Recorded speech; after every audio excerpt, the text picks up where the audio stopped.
こんにちは、加藤です。今日のお題は、ありがちな間違いということで、石膏像を用意してみたんですが、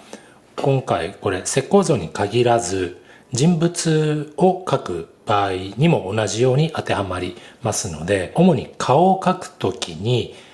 よくやってしまいがちな間違いについていくつかお話をしていきたいと思います。とりあえず顔を描いてみましょうかね。こんな風にこう描き始めるんですね。こんな風にっていうのは、まずね、頭から描き始めて、例としてちょっと描いてみました。まずはね、首がね、結構まっすぐになる人が多いです。これは、なんでしょうね。そういうやっぱりこれも先入観の一つだと思うんですけど、結構ね、首がまっすぐになる人が多い。これちょっと書いていきましょうね。首がまっすぐ。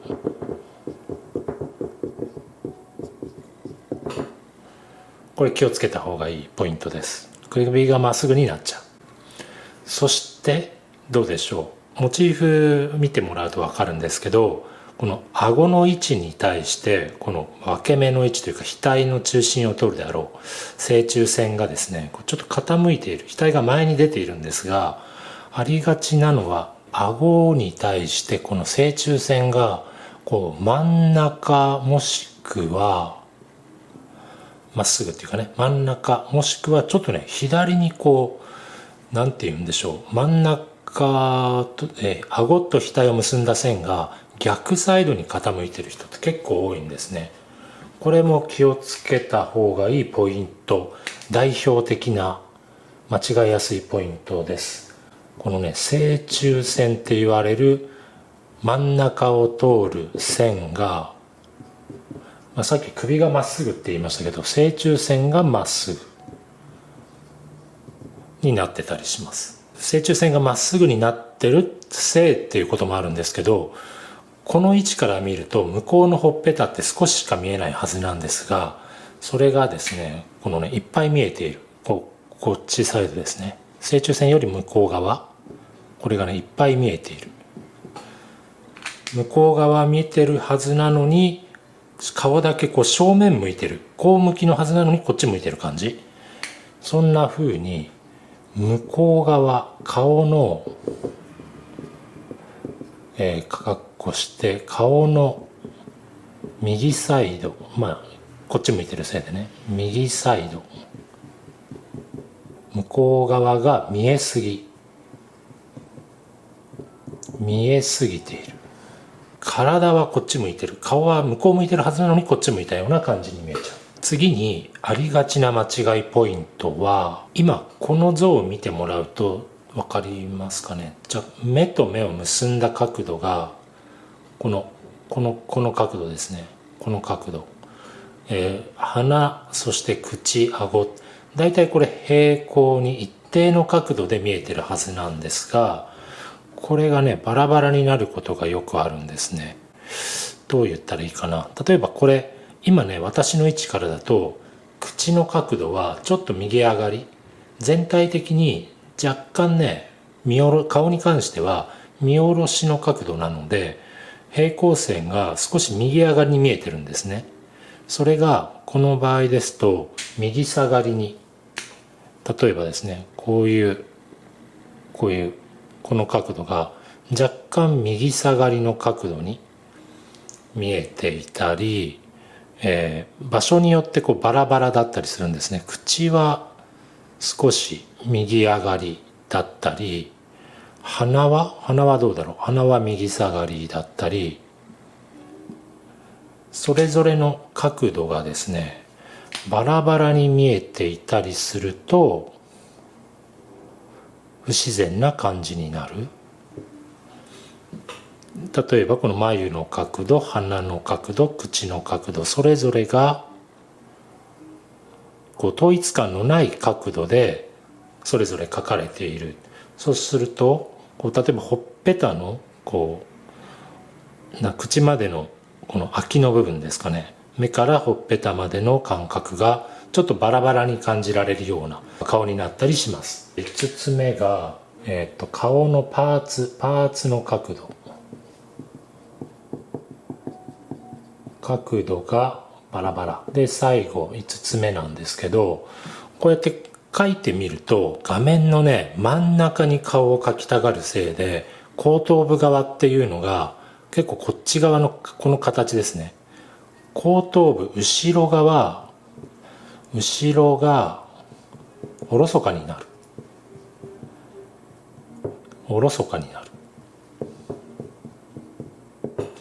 そうするとどうなるかっていうと、形が定まらないっていうかね、結構ね大きくなりすぎるタイプの人がいたり、後頭部がですね、逆に大きくなる人が多いかな、小さくなる、もしくは膨らんじゃって間延びしてしまう、こういうタイプの、顔を真ん中に描こうとするあまり、顔に対して後頭部っていうのは作者にとってやっぱり価値が低いんだと思うんですね。意識がそんなにいかないせいで、後頭部の形とか、画面から切れる、この例で言うとこの胸板の断面がありますが、断面の切れた先の形とかっていうのは後回しになって、構図的には顔が真ん中に来たせいで下が切れすぎちゃうとか、後頭部が間延びしてしまうとか、そんな風に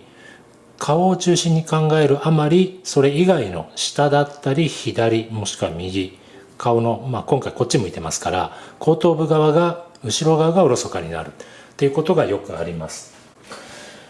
そんな風にですね、今回、1、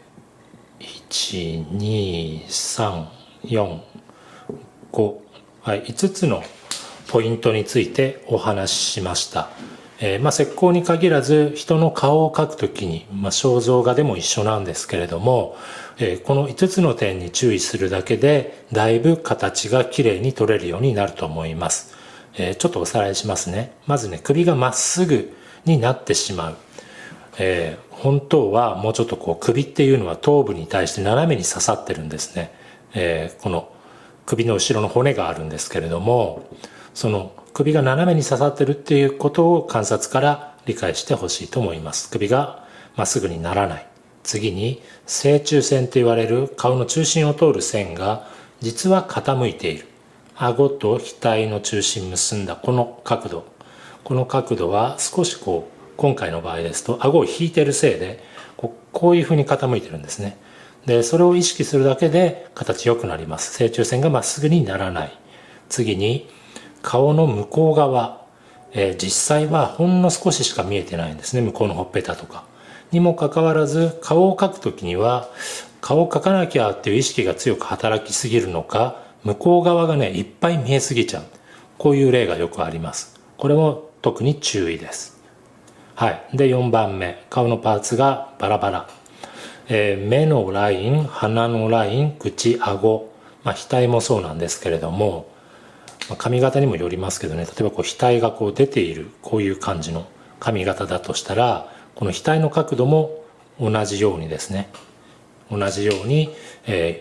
の角度と一緒で、だいたい角度が揃うように、見上げているのか見下ろしているのかによって右下がりなのか左下がりなのか角度が変わってきます。その角度を合わせてあげましょう。で最後5つ目、後頭部。顔を大事にするあまり、後頭部とか下側とか画面の端っこに行くにつれて形がおろそかになりがちです。そうやってやっぱりね、描きたいところが真ん中に来るっていう心理はわかるんですけれども、これ全体を見渡して画面のどこに配置させるのかっていうのを第一に考えてもらいたいと思います。5つポイントを絞ってお話をしました。人の顔、石膏の顔、そういった顔を描く時の間違いやすいポイント5種類のお話でした。以上で今日の動画は終わります。それではまた次の動画でお会いしましょう。さよなら。